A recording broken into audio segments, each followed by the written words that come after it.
Hi, I'm Mara Webster with In Creative Company, and today I'm thrilled to be talking about the Peacock stop animation series In the Know. We are joined today by creator, showrunner, executive producer, and actor Zach Woods, and creator, showrunner, executive producer Brandon Gardner. And for both of you, with the central character of Lauren, I wanted to start by talking about how, in essence, you wanted to determine what is his level of success as a radio host at NPR, because there's such a thing made of him being the third most popular host. So you didn't want to kind of give him the grandiose of being the top guy at the station. You wanted him to have something to still strive for, and even just the reference to the show having about 30,000 listeners when he's trying to kind of pump himself up a little bit more. So how did that play into the character and the narrative of the show for you both? I think Lauren's level of success has been and will always be never enough. I think he's someone where even if he was the top of the heap, he would still have a kind of gnawing feeling of inadequacy that no amount of adulation could ever soothe. But as it turns out, he doesn't have that much adulation. He's kind of a third rung guy. I think the kind of tempest in a teacup part of that world was funny to us. We, I remember talking to a professor who worked at a small liberal arts school, and him saying like it's like Game of Thrones. But it's like this tiny like kind of little hallway with all these soft-spoken professors, but they're just gunning for each other. It's so competitive, it's so backbitey, it's so intense, even though it's just like, some small college in the middle of nowhere. And I think Lauren has that kind of syndrome of just feeling immensely competitive and immensely threatened, and carrying that with him into any environment he moves through. Right. He's a character who at times is very comfortable kind of saying everything that he's thinking and talking about himself quite a lot. But at the same time, he's full of insecurities and fallibilities. And so how did you set about finding the space of here's where we want him to have a little bit of self-confidence, and here's where we just want him to crumble the moment someone pokes a hole in it all for him? I have a friend named Carson Mell who actually did some punch-ups for us on the show. Mm. He said this thing to me once that really stuck with me, where he said the only non-obnoxious response to being shy is acting shy. In other words, if you feel shy and you do anything except just be shy, it can quickly curdle into something awful, because that's when people have bravado, or they stop listening to each other, or they become these kind of like performers of their own shtick, or I don't know. And so I think Lauren, it's a natural, the kind of hubris of Lauren and the insecurity of Lauren are natural bedfellows. I think they pair inevitably or something. I don't know. Yeah. Was that the same for you, Brandon, and just kind of like the necessity of those two things coexisting from very early on in the development process? Yeah, I think so. And I think it's with all the characters, but maybe with Lauren especially, Zach and I see so much of ourselves in them. And it's really easy with Lauren to think of things that I have said to people and be like, oh, that was just because I was nervous, or that's just because I was insecure. I wish I hadn't said that. And so a lot of times, even when Lauren is being very revealing about himself in a way that's probably unprofessional for someone who's supposed to be interviewing people, it's always under the guise of someone who wants people to see him a certain way, and so desperately because he so wants to be included. And we talk a lot about this show. It's an interesting show to come out in a time when people are so politically divided and sort of set into tribes. And I think a lot of people's worst behavior comes from just wanting to belong to their tribe, and maybe even being afraid to point out the ways in which their group is acting a little ridiculously, because they're like, well, I can't step outside of this. I need to be included because I'm afraid what will happen to me if I'm not. And I think that a lot of Lauren's worst behavior comes from him being so desperate to be loved. And I think like one of my favorite videos online, this woman goes around and she's just like, she points the camera at people and she's like, hey, I'm doing this project today where I film people who are beautiful. And then the people like take a minute and they're like, what? And she'll go, I think you're beautiful. And it's people of all different ages and body types and races and, genders and everything. But it's so fascinating because the second they realize what she's saying, they become beautiful. It's really remarkable. They either get shy in a way that's really beautiful, or you can see them kind of like bloom a little bit, and that's beautiful, or they start to feel that kind of excitement and then they get a little shy. And it's so lovely to see, like, all this is when a stranger tells them that they're beautiful, that they immediately deliver on that description without having any choice in the matter. They just become beautiful. And I think so many people feel that they are at their core unlovable, and that makes them behave in ways that are very unlikable. And I think that Lauren is like that. If Lauren knew that he was lovable just by virtue of being like a person, then he wouldn't have to do such a frantic tap dance to impress or people, or get them to think he's hot shit. I can't wait to go find that video on the internet as soon as we finish talking now. It's lovely. And also in terms of just talking about how you said about thinking, what are the antagonistic elements? It's definitely got that feel of, they can trade shots at each other all day long, but the moment that someone from outside of those four walls walks in and says anything, they all are there to staunchly defend one another. And obviously it's a workplace comedy, so they wouldn't necessarily cross paths or be friends outside of working together if that wasn't bringing them all into the same room together. And so how did you set about finding, what do you want the levels of antagonism between them to look like? Because the stakes are never that high. It's never life and death amongst them.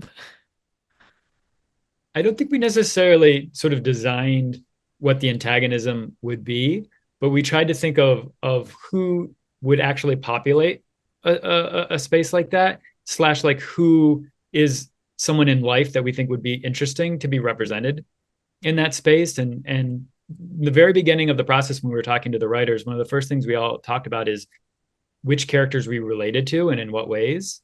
And so I think when they are being antagonistic to each other, it's just coming, sort of like we were saying before, it's just coming out of how they want to be seen, what their own insecurities are, and they come out sort of naturally, as well as like the Chase character is someone, he's sort of this fratty, sort of like gym bro, but in a lot of ways he's the least judgmental. He's the person who sort of accepts everyone for who they are, and even though he says things that are inappropriate for probably anywhere, but definitely a work environment, he's also someone who just loves people and accepts them.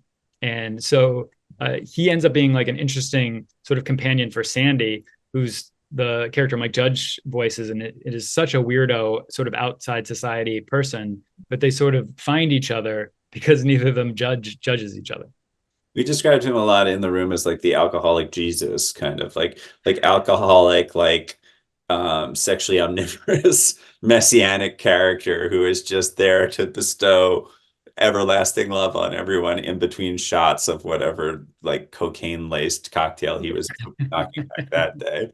And I think the other thing is, I'm really interested in people talking about chosen family a lot, like chosen family.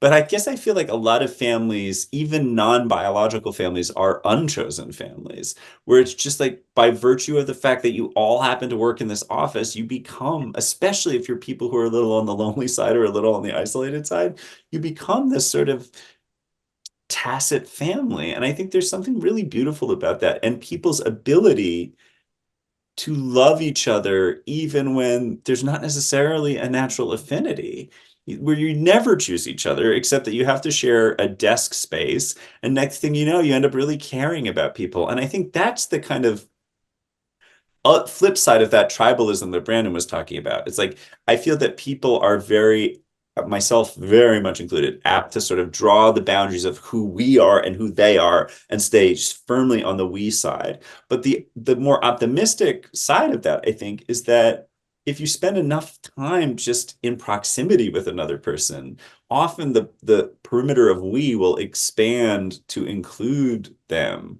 Not always, and certainly not in every situation, but I think that's nice how much we can sort of fall in love with each other by accident. I love that sentiment. And I also wanted to talk about some of the crafting of dialogue in the series, because there's a lot of human mind in the fact that they're always kind of trying to out liberal one another. So someone says something that is already very left leaning, and then they're immediately criticized, like, that's not the wording you're supposed to use. You're supposed to say this. And it's constant, this like one-upmanship that they have with each other. So as you were writing all of the scenes, especially when you have all the characters together in a room, how were you kind of like always approaching, okay, well, if like this person uses this phrase, then this is kind of the next level, and this is the next level of it?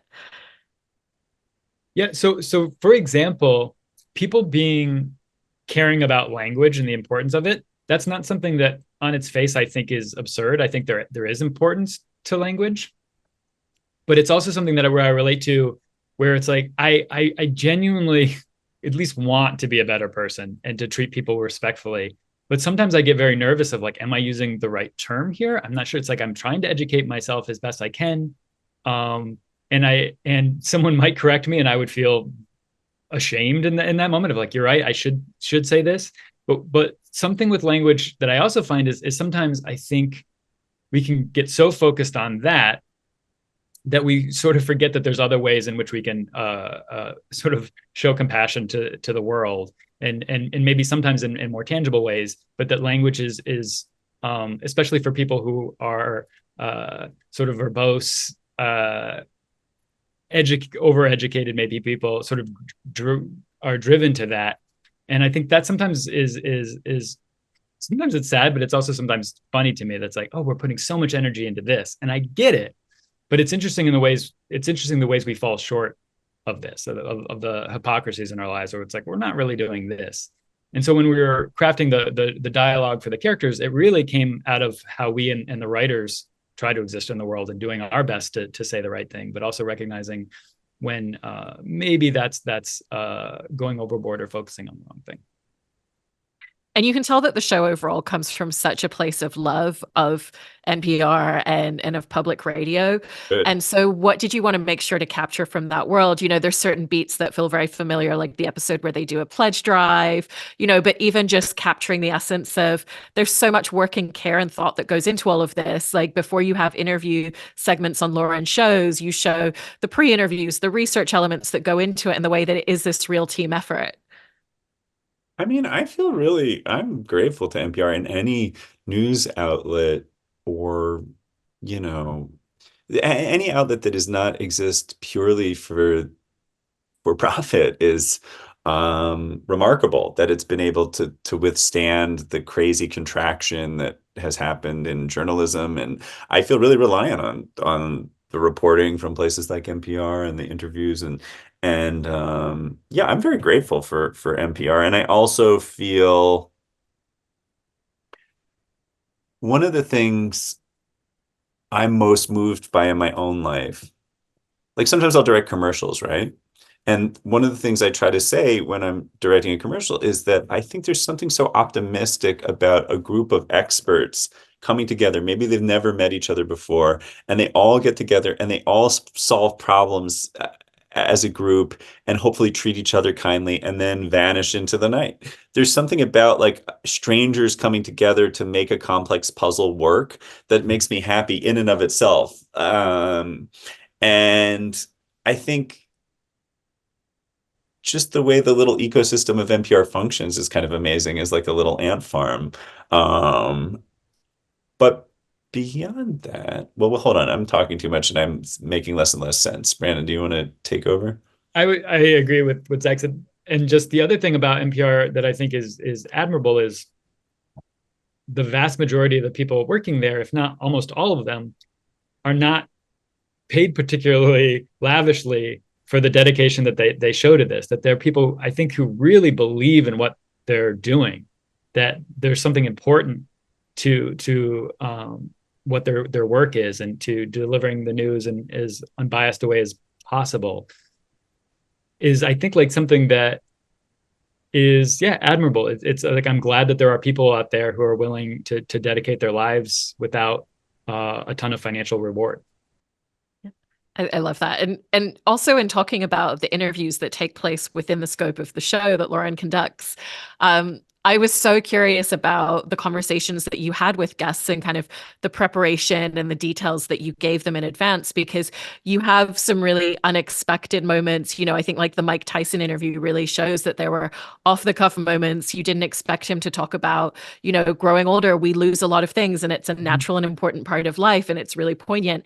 But at the end of the day, the interviews also are taking place as scenes against a character within a television show. So there's certain beats that you're trying to hit. And so, how did you set about trying to create a space that was accomplishing what you needed for the episode and the story, but also created the space for moments like that? We told the guests very little. We were just like, it would start, Brandon would go on the Zoom camera and say, you're going to see a picture of this stop motion NPR host, a static picture, and you could just react like it's a real NPR interview. You can laugh if something's funny. You can give a real answer. And then they were totally improvised. With the writers would write a bunch of questions. We'd do a bunch of research on the guests, and then Brandon would be on an iPad sending me thoughts and ideas and things to try. But essentially, I have to imagine it probably wasn't that different from how an actual NPR interview occurs. I think then weaving those interviews into the larger show was something we had to do a lot of guess and check with in editing, where it'd be like, does this feel lumpy? Does this feel like unintegrated? Does this feel like it's its own kind of little peninsula off the coast of the episode? And yeah, it's kind of a guess and check for that. But the guests were just treated like guests on an interview show.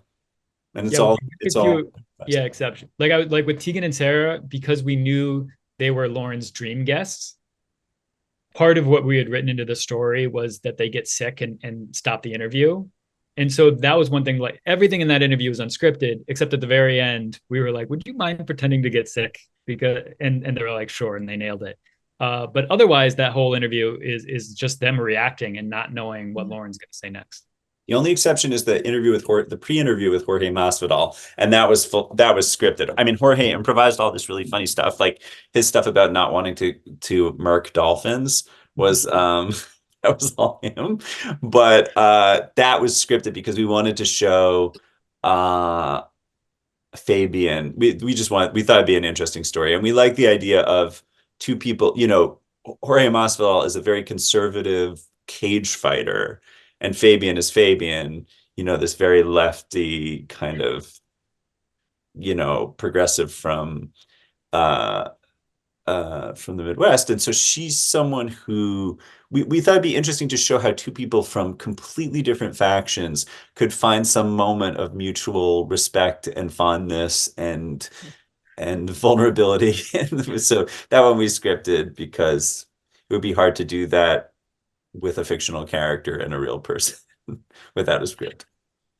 Did you anticipate the extent to which people would start really playing into the bit for the show? Because even just like having Finn Wolfhard have a really random quote thrown at him, and he's like, "Well, you know, I think your listeners are intelligent enough to be able to break that down." And having Jonathan Van Ness ask Lauren, the character, "Do you have a therapist?" Which is a valid question at that point in the conversation. Dude, those guys were so funny. Like.